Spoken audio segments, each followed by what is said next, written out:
Alright everyone, welcome back to a brand new DCS Every Click. Today we're going to go quickly through a Case 1 recovery. It's going to go really fast, so I hope you're all paying attention. If you need to pause the video or rewind, please do so.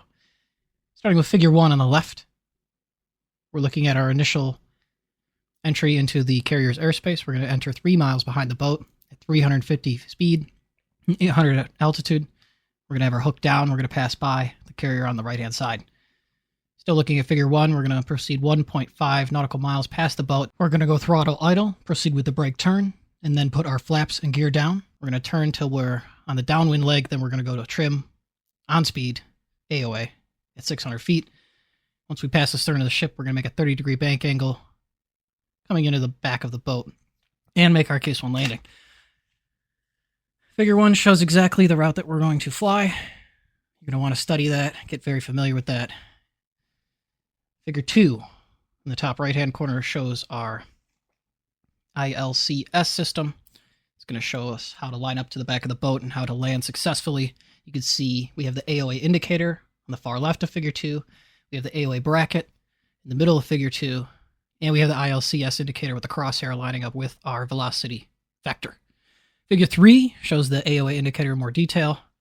If we're too fast, it'll show red and we'll be too low of an AOA. If we're too slow, it'll show green and will be too high of an AOA. And if we're on speed, it'll show a yellow circle.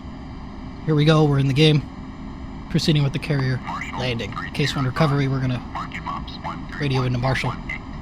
They're going to give us directions and the BRC for our recovery, the BRC, the basic recovery course. We're going to need to type that BRC into our computers here. But first we got to get up our TACAN and ILS, so you see me switching those on. Making sure we have the right channels in. And here comes the information from carrier. So they're saying our BRC will be 309. We're going to enter that into our HSI. The way we do that is we're going to hold down the course select switch on the bottom MFD, and then I like to type it in manually so we don't mess up the actual degree, and I type in 309 here to hit enter. I'll bring the camera down so we can verify everything in a second. For now, we're just lining up everything else. I'm lining up the BRC on the bottom MFD. And we're just being very meticulous, very careful with our flying here. We're not taking anything too rushed, and we've studied this numerous times before actually flying the pattern. Now I'm going to bring the camera down so we can verify all our settings are correct here. You can see in the bottom screen I have TACAN and ILS selected. Our course recovery line is showing up cleanly. We're going to move the hook bypass to carrier. We're going to move the anti-skid to off, and we're going to move master arm to safe. I'm going to bring up the HSI on the right screen so we don't have to look down anymore, so we can fly heads up. And as you can see, we're now flying the course recovery line. We're going to want to keep that course recovery line as straight as possible while we make our way to the carrier. That's going to allow us to line up perfectly on the right-hand side of the carrier. And if you look at the HUD in the middle of the screen, you see the course recovery line is moved to the left of the velocity vector. That means that we will pull up on the right-hand side of the carrier, just as Figure 1 described in the intro. Now that we're 3 miles out, we're going to put our hook down, and we're lining up for our final preparations to make this landing happen. Once we pass over the carrier, we're going to clear the deck. We're going to visually confirm there's no aircraft in our way so that we don't crash when trying to make the landing. And I'm sorry guys, I'm not really showing the comms part, but just go through the menus. Just tell the carrier when you're 10 miles out, and then it's pretty automatic from there. Looks like the deck is indeed clear, so we're going to proceed. Remember, 1.5 nautical miles until the break. And we're going to hit it right at 1.5 here. We're looking at the bottom right of the HUD. And remember, guys, we want to be 350 at 800 here. 350 speed at 800. There's 1.5. Here's the brake. We want to pull 1/100ths, the G's of our speed. So if we're flying at 300 speed, we want to pull 3 G's. And remember, guys, flaps down at 300 and gear down at 250. I did a pretty good job here. And obviously, we're also trying to fly a level pattern here. We're not trying to go up or down too much. Fly as level as we can. Keep that velocity vector on the horizon.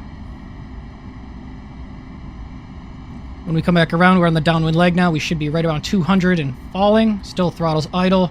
we're going to see the AOA bracket start to come down, and then we're going to trim up into the bracket so that we're flying level. As you can see, we're doing a great job. We're also staying on course, looking at the right screen to make sure we're staying on the BRC. We're on the downwind leg of the BRC. As we're passing the boat, we're going to peak left. As we pass the stern, the back of the boat, we're going to start our 30-degree bank in, and we're still on speed.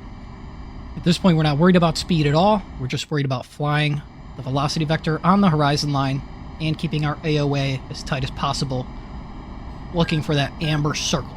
You can see the green there, we're too slow. We need to speed up a little bit, so I'm hitting the gas just a little bit. Fine movements on the throttle, and we're not peaking, guys. Don't peak at the carrier here.